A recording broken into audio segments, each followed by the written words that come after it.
Hello guys, welcome back to my channel, NexTutorial. My name is Khalil, and in today's video we're going to be doing an unboxing and review for the new Celero 5G Plus from Boost Mobile.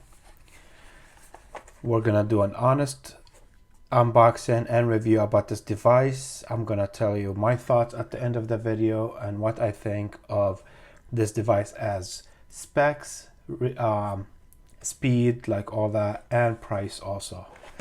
Now, looking at the box in the back, as you see right here, it's displaying some of the features that this device has.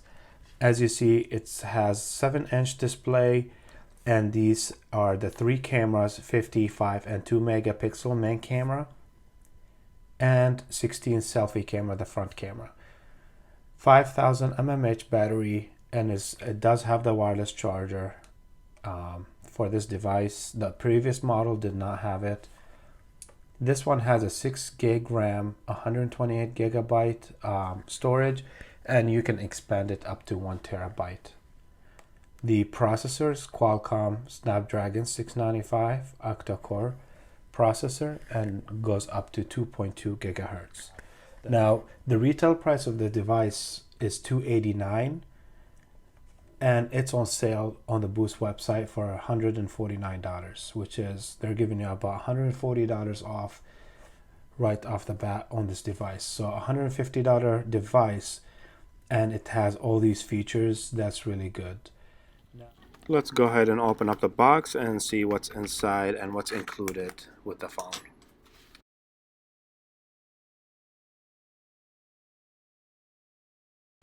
Now we're going to put the phone right here and see it does have the SIM tray opener right here on the top, and the booklet for the device. It does come with the block. A lot of phone nowadays does not come with this block, and it's the regular USB, not the Type-C wall plug. Now it does come with the cord, Type-C charger, USB to Type-C,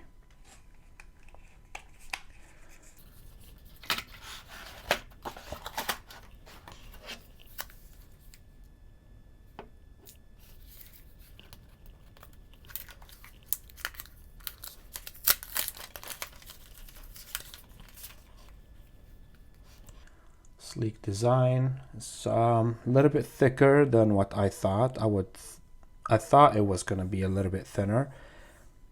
It does have the mic right here. That's where the SIM card goes, and it does have the aux.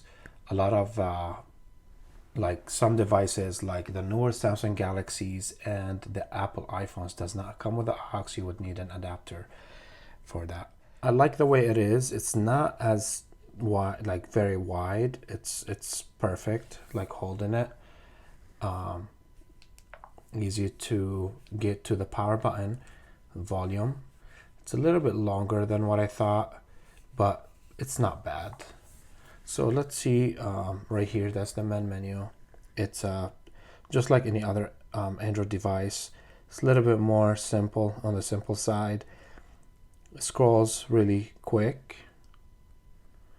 See right here, just see. Okay, that's really nice. It's very responsive. It's not kind of slow like some other devices. This is when you pull down the notification bar, and here are some shortcuts as usual, like any other device, Android device, where you can have easy access to your Bluetooth, internet, flash, alarm, and such. This is something nice, the battery saver. In case like if your battery is low, you can kind of tap on that to save some energy. So you have a power access right here where you can shut off the device, restart it, and this right here gives you a bigger menu of, like, you can edit that area where you can add and remove some things from it. Typical apps that you have access to, the Google apps, the Play Store right here, YouTube Music, just basic things. Then you can download yourself your own apps. Let's see how the messaging area looks. The font's kind of long. It's a 7-inch display, so it's a little bit longer than any other devices in the market.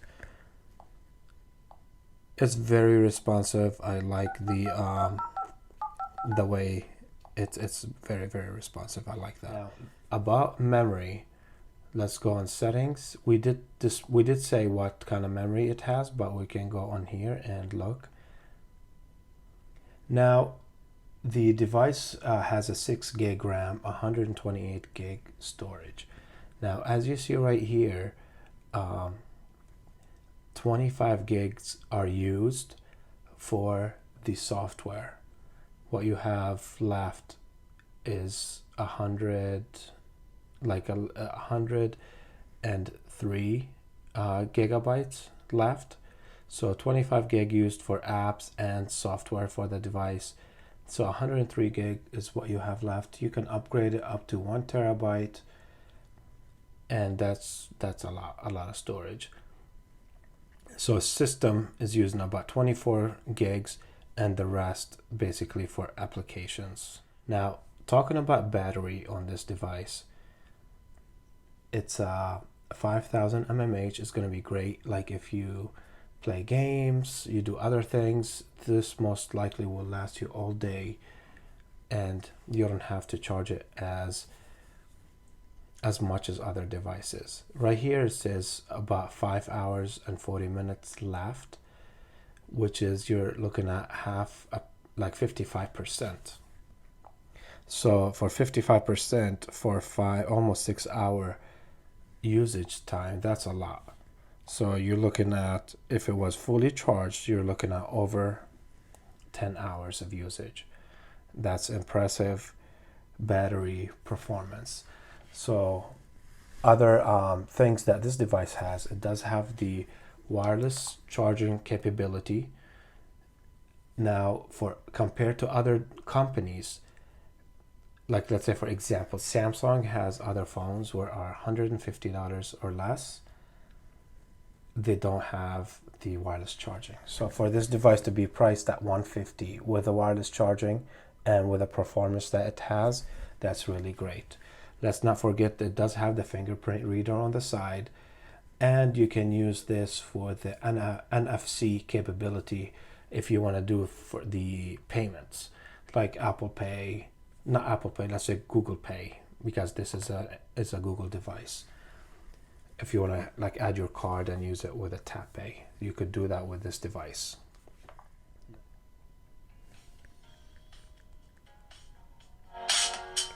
Speakers loud. There's no such thing as pure freedom in this world. Even the wind cannot blow on forever.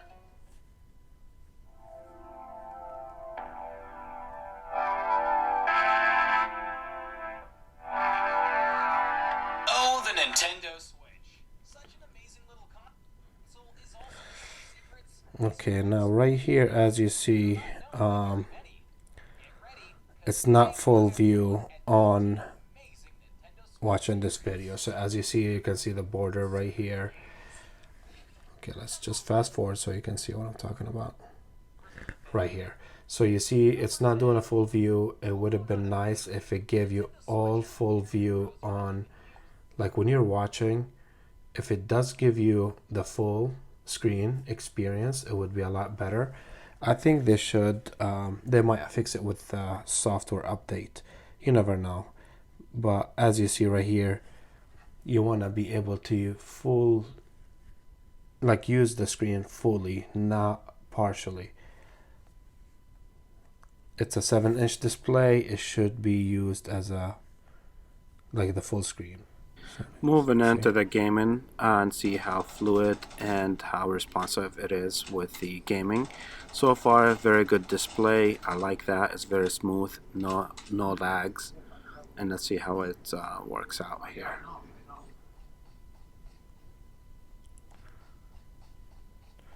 As you see right here, there's no lag. Just turn it around. It's very smooth. I like the way it's so far, like, you know, with the controls.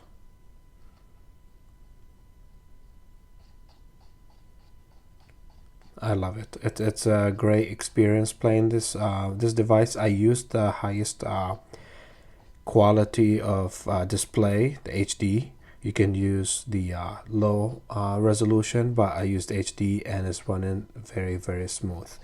With this game, it's over 2 gig memory or storage, and you would think that it's not gonna run as smooth, but it is. It does check out and it is very, very smooth. I like it. I think it's great. If you guys think otherwise, let me know in the comment section below. It's, as you see right here, it's very, very smooth, no lagging, and it checks out with the gameplay. My thoughts of this device is a very powerful and very good value and price. If you want to check out this phone, make sure there is a link on the comment section below if you want to buy this phone, or check out their website and see what they have discounts for you. Thank you guys for watching. I will see you next time, and thank you for your support.